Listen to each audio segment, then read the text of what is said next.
¿Te has preguntado qué pasará con Estudio Ghibli cuando Miyazaki muera? ¿Has notado cómo tras el anuncio de retiro de Miyazaki en el 2014 han surgido un estallido de películas animadas al estilo Ghibli? O como dicen por ahí, a la Miyazaki. Y fue así hasta que llegó El Chico y la Garza. Y pues estas películas no solo buscaban capturar su estética, también su estilo narrativo y emocional. Y una vez más, volvamos a la pregunta: ¿qué pasará con Estudio Ghibli cuando Miyazaki ya no esté en este plano? Porque sí, aunque suene duro, es una pregunta real. Es algo que eventualmente ocurrirá, más tarde o más temprano, pero va a pasar. Lo más inquietante es que el propio Miyazaki en varias entrevistas y en su último documental expresó que tras su muerte es muy probable que el estudio se haga pedazos o no vuelva a ser lo que era antes cuando él estaba activo. ¿Quién heredará Estudio Ghibli? Bueno, pues lo que casi nadie sabe es que hubo un heredero real, formado por el propio Miyazaki y por el propio Isao Takahata, alguien que estaba destinado a liderar Estudio Ghibli hacia un nuevo milenio, y cuya historia y aportes cambió para siempre la historia de Estudio Ghibli. Hola a todos, soy Cami acá, bienvenidos a este nuevo video. El día de hoy hablaremos del heredero perdido de Estudio Ghibli, Yoshifumi Kondo.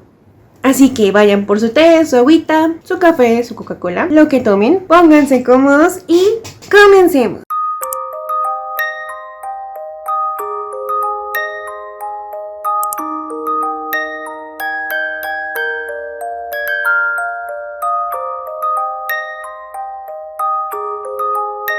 Yoshifumi Kondo nació el 31 de marzo de 1950 en Japón. Creció en un momento clave, el auge de Japón como potencia cultural global durante el llamado Japan's Rise to the World Influence. Y cuando hablamos de ese término, nos referimos más especialmente al proceso que el Japón posguerra comenzó a reconstruirse y a proyectarse hacia el mundo como una potencia. Y todo este movimiento, toda esta influencia marcó por completo toda una generación, casi un siglo de crecimiento económico exponencial en su economía. Y tanto fue así que para los 60s el país se consolidó como una potencia económica y cultural, exportando tecnología, industrias creativas y cultura popular.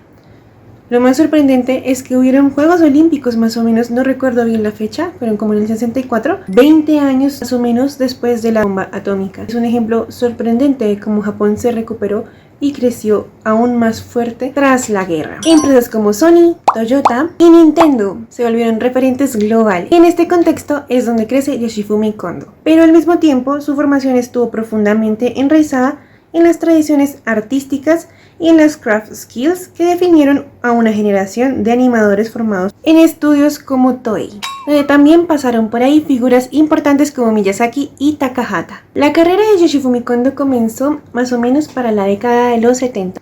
Comenzó trabajando para el estudio de Nippon Animation. Uno de sus trabajos importantes fue para Anne of Green Gables, 1979, dirigida por Isao Takahata. Y ahí comenzó una relación clave con quienes a futuro serían las cabezas de Estudio Ghibli. Kondo se destacó rápidamente como animador clave, o Key Animator como decimos en la industria, participando en múltiples proyectos donde desarrolló la sensibilidad para animar todo lo que es cotidiano, gestos pequeños, silencios, emociones, suspiros.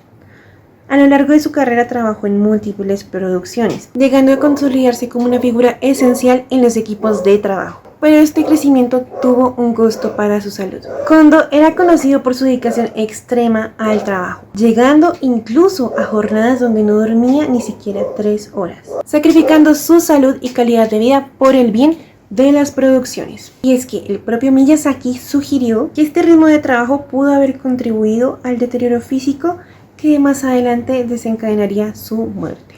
Para 1987, Kondo se une a Estudio Ghibli. Allí trabajaba como Key Animator y supervisor de animación en las obras fundamentales del estudio. Trabajó en La tumba de las luciérnagas de 1988, Kiki's Delivery Service de 1989, Only Yesterday de 1991, Porco Rosso de el 92. Y dado este historial de participación con Ghibli y su experiencia trabajando con y aprendiendo de los directores, la crítica y los fanáticos de Estudio Ghibli comenzaron a nominar a Kondo como el heredero aparente de Estudio Ghibli. No solo por su talento, también porque encarnaba muy bien algo muy específico: la continuidad del lenguaje narrativo, visual y emocional del estudio.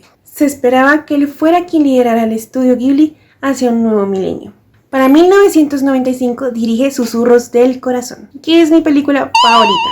Este fue su debut como director en Estudio Ghibli. Era una película escrita por Miyazaki, que de alguna forma funcionó como una especie de experimento o transacción generacional, como un relevo generacional de director a director en la producción animada e historia del estudio. Y Kondo estaba listo. Su cine era diferente a las historias épicas que se habían narrado anteriormente.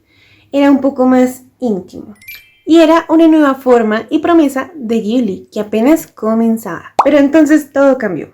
Yoshifumi Kondo murió el 21 de enero de 1998, a los 47 años, debido a una aneurisma. Murió demasiado joven. Curiosamente, quien se esperaba que fuera a suceder y a heredar y darle continuidad al estudio, terminó falleciendo antes que las cabezas fundadoras. No vivió para ver plenamente el impacto internacional de todas las obras en las que participó. Tampoco alcanzó a ver Kiki en el mercado norteamericano, ni la traducción al inglés de su película Susurros del Corazón. Y con su muerte, Ghibli perdió a su heredero. Y la pérdida fue devastadora, no solo emocionalmente, sino también estructuralmente dentro del estudio. Porque desde ese momento quedó claro algo fundamental. Estaba claro que el futuro de Ghibli sería seguro en términos de prestigio y financiación. Pero sin la dinámica de nuevos directores, Ghibli ya no sería lo mismo. Kondo representaba una transición, un paso de la antorcha. Pero sin él, esa transición se perdió.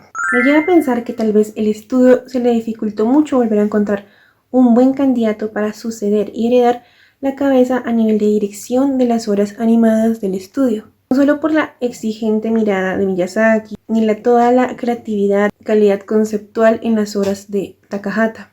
También porque ya no había un heredero a quien pudieran educar con la mentalidad y con todo el potencial que formó Yoshifumi Kondo trabajando con estos grandes. Y aún así, cada vez que vemos Susurros del Corazón, cada vez que sentimos las emociones y la soledad y frustración de Shizuku, cada vez que suena Country Roads, una parte de Yoshifumi Kondo sigue viva y siempre lo estará. Ghibli perdió a su heredero, pero jamás perderá su legado.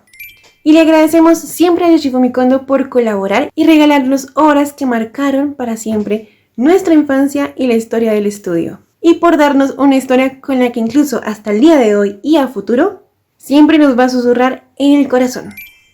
Si has llegado hasta esta parte del video, muchas gracias por verlo completo, espero que te haya gustado. Por favor, dale like, activa la campanita y si te gustó, comenta.